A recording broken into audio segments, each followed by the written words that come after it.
There is a version of yourself that used to just get on with it. You'd get sick occasionally, recover quickly, and move on. Your energy was reliable. Your gut handled most things without drama. Your body absorbed the demands of the week and came back ready for the next one.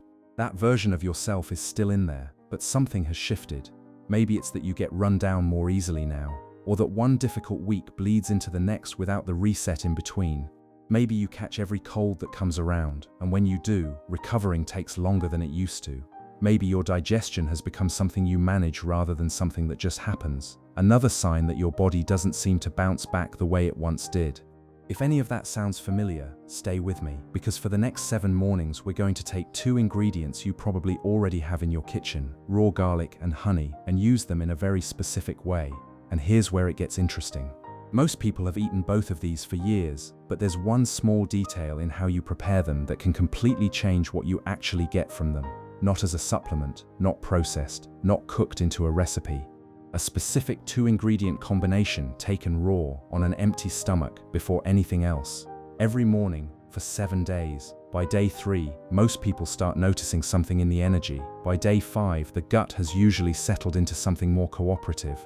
By day 7, many people describe the same thing, a sense that the body feels more resilient, more supported, less like it's constantly running slightly behind, as if there's finally a little more in reserve for whatever the day throws at you.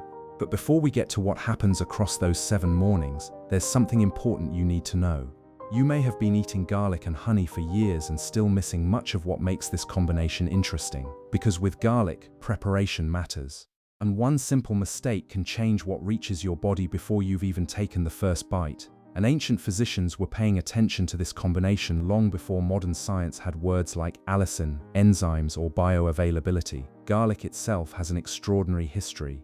It was given to workers in ancient Egypt, prescribed by Hippocrates, and centuries later earned the nickname Russian penicillin. Honey has an equally remarkable story. It appears in ancient religious and medical traditions, was found in Egyptian tombs, and in the Quran is described as containing healing for mankind. But here's what makes this story more interesting. Ancient healers didn't always treat them as 2 separate foods. They brought them together. If you've never thought about garlic and honey this way before, subscribe right now. Because some of the most ordinary ingredients in your kitchen have histories and uses most people have completely forgotten. The ancient Egyptians documented honey and garlic preparations in the Ebers Papyrus, one of the oldest surviving medical texts in history. Ayurvedic traditions also paired honey with medicinal ingredients as a traditional carrier, while variations of garlic and honey preparations appeared across Asian and Middle Eastern healing traditions. Different cultures, different centuries, the same basic idea. Don't just eat these ingredients. Prepare them in a way the body can actually use. Here's what's happening inside the body, kept simple, connected directly to what you'll feel. And this is the detail most people miss. They crush the garlic and eat it immediately, or they throw it straight into a hot pan. But if you're using garlic for more than flavor, what happens in the next 10 minutes matters. When garlic is crushed and rested for 10 minutes before eating, it releases allicin. Allicin is the compound responsible for almost everything garlic does that's worth talking about. Antimicrobial, anti-inflammatory, cardiovascular support, immune activation. But allicin is fragile. Heat destroys it almost completely. Stomach acid degrades it quickly. And on its own, it breaks down faster than the body can fully use it. And this is where raw honey changes the experience. Combined with raw honey, the crushed garlic becomes considerably easier to take. While keeping the preparation raw means you're not exposing garlic's heat-sensitive compounds to cooking temperatures. And that's before accounting for what honey itself brings. Raw honey contains hydrogen peroxide, a natural antimicrobial. It contains prebiotic compounds that feed the beneficial bacteria in the gut. It carries antioxidant polyphenols that reduce the oxidative stress that contributes to inflammation, fatigue, and the gradual dimming of energy most people call aging.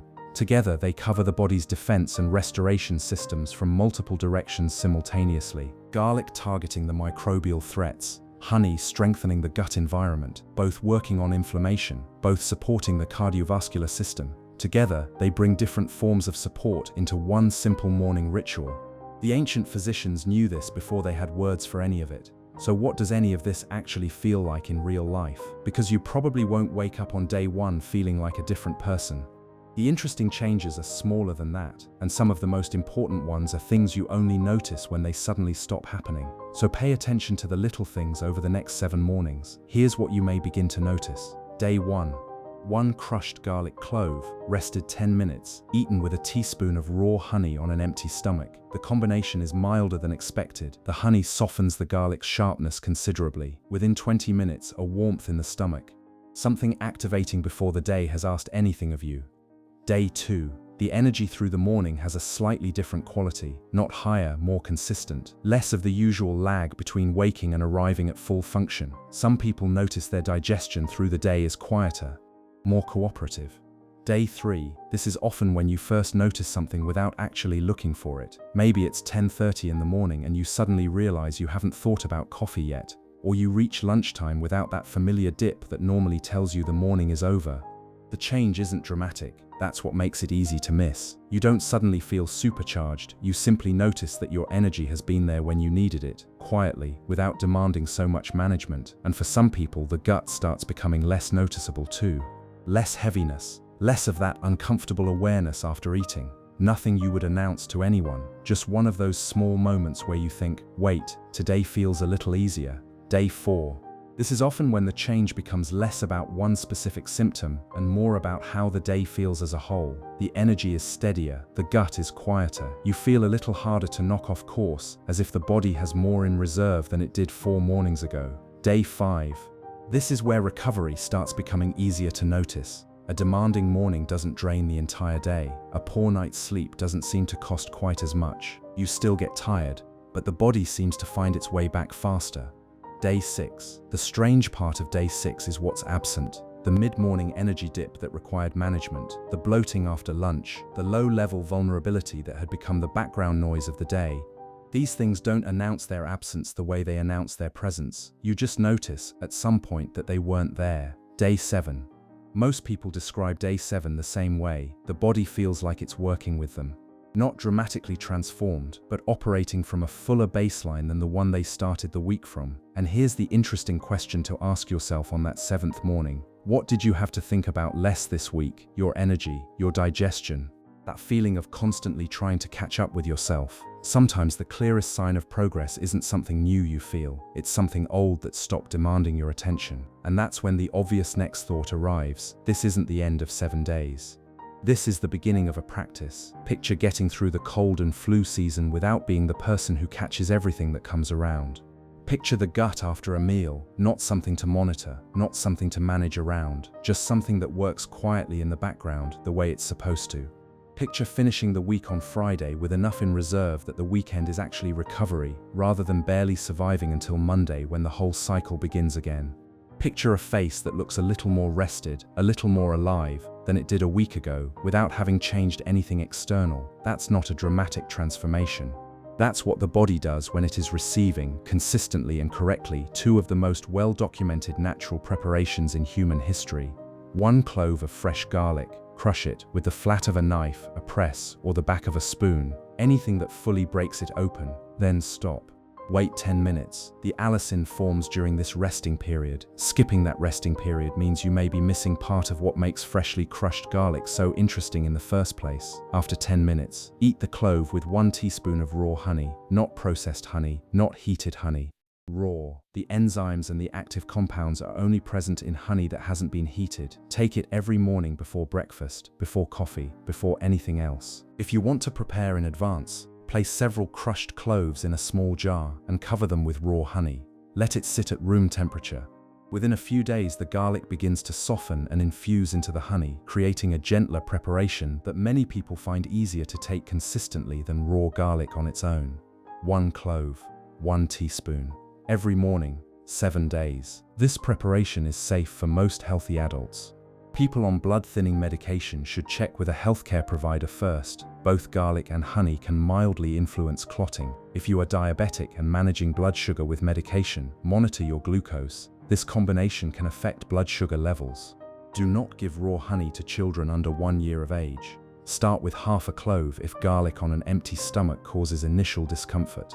Build up across 3 to 4 days. The preparation becomes easier to tolerate as the gut adjusts. Here's what I want you to take away from this. Remember that version of yourself we talked about at the beginning, the one who recovered faster, had more energy in reserve, and didn't have to think so much about getting through the week. Maybe that version of you isn't gone. Maybe your body has simply been asking for more support than you've been giving it. 1 clove, 1 teaspoon, 7 mornings. That's the experiment. Are you going to try this? If you are, I want to know. Leave a comment right now and tell me you're starting tomorrow morning. And then come back in 7 days and tell me what you noticed. Which day was the one where something shifted? Was it the energy, the digestion, the resilience, something in how you looked in the mirror?